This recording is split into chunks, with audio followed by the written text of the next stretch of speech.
এইবার তো অনেক চ্যালেঞ্জ ছিল, সময় কম ছিল, তারপরে আপনার জানেন যে দুইবার আমরা বন্ধ করতে হয়েছে, তারপরেও যে আজকে এত ভালো করে শেষ হয়েছে। তারপরে দেখেন আজকে দর্শক ছিল প্রায় ফুল হাউস। তো সুতরাং এইবারকার যা যা মিস্টেক আমরা করেছি সেটার উপর নেক্সট টাইম আরও ইমপ্রুভ করে করব। সবচেয়ে ভালো হয়েছে যে আপনারা জানেন যে ইন্টিগ্রিটির ব্যাপারে আপনার দেখেন, আমি তো বলি যে উই হ্যাভ অ্যাচিভ 90%।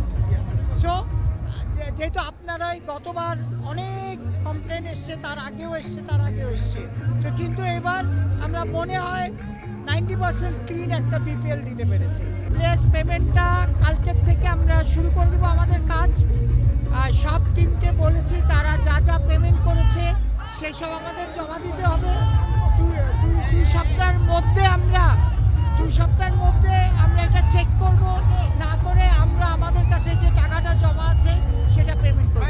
ওনার নাম এসছে, আমরা আমাদের ইন্টিগ্রিটি ইউনিট এটা ওনাকে এখন ইনভেস্টিগেট করবে। হ্যাঁ, আর এর মধ্যে he has step down from his position until this investigation is over. একটা প্লেয়ার কোনোদিন এটার গেম চেঞ্জ করতে পারে না, এবং ওনাকেও ইন্টিগ্রিটি ইউনিট ডেকেছে। আর ওনার তো আমরা জানি নানান কমেন্টে অলরেডি কন্ট্রোভার্সি হয়েছে। তো সুতরাং ইন্টিগ্রিটি ইউনিট অলরেডি ওনাকে ডেকেছে, ওনার সাথে কথা বলেছে। কিন্তু যেটা আমরা জানি হয়তো ওনার কাছে কোনো প্রমাণ নেই।